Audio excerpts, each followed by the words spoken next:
commission police एक नूतन योजना आरंभ करने जाऊँगी जो योजना द्वारा अपराधी माने सावाड़ हेबे केमिति सावाड़ हेबे जमती कमिशन पुलिस एक जमी आगु पुलिस प्यारेड करूला माने जूनियर ऑफिसर माने सीनियर पुलिस ऑफिसर पाख निकट में प्यारेड होते से भाई गुंडा माने कमिशन पुलिस थाना रे परेड देवे अर्थात जो मैंने सब निज थाना अंचल जो सब पेशादार अपराधी गुंडा अच्छा चोर लुटेरा छिनताई करुवा डकैती करुवा राजधानी करुवा लुटेरा मैंने अच्छा दादाबटी संग्रह करुवा विभिन्न समय विभिन्न थानू से ना केस रुजु होती एकाधिक केस रुजु होती से सब अपराधी मानक चिन्हट कर प्रथम से चिन्हट कर तालिका सृष्टि करेंगे थाना अधिकारी तापर समस्त मोबाइल नंबर संग्रह हो थाना समस्त को कॉल जीव कह जे आपण मैंने क्योंटी अच्छा आपण मान लोकेशन कौटी आसंता रविवार ठारू आज है शनिवार आसंता काली ठारू से माने समस्त तालिका ये थाना इन्स्पेक्टर माने प्रस्तुत करी से फोन करेंगे समस्ते थाना रे हाजिरा हेबे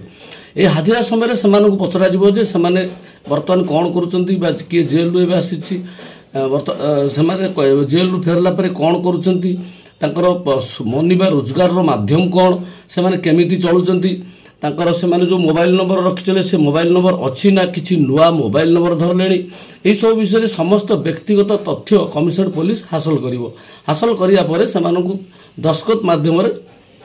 गोटे एक दस्खत देवे दस्खत करेंगे थाना देलापर से छड़ा पुणी आसंता रविवार दिन से अनुरूप ढंग से थाना को आसवे थाना हाजर हेबे निजर निजर गत सप्ताह कौन कौन करथिले कौन कौन कार्य करथिले से संबंध में कमिशन पुलिस को सूचना देवे जदि कौन अपराधी एथुरु अनुपस्थित रहिबो बा कौन अनुपस्थित रहिबो बा न आसे ताले से माने थाना को गोटे लिखित भाव जणेबे जे आमे आसंता रविवार दिन मु गोटे एही स्थान को जीवी से गोटे लिखित अभियोग थाना रे गोटे लिखित सूचना देवे से सूचना आधार पुलिस स्थिर कर तुम्हें सहर छाड़ी जापर किंबा नहीं जदि आपण माने से अपराधी पुलिस सूचना को बेखातिर करी थाना हाजर न हुए गाँव परेड माने गुंडा परेड जदि हाजर न हुए ताले अपराध भाव विवेचना करा कमिशन पुलिस जो नियम अच्छी 129 से 29 धारा कोर्ट मध्य चालाण कर पारिबो पुलिस अर्थात जेल मध्य पठै दे पारिबो यह हूँ डीसीपी पिनाक मिश्र नूतन योजना एभली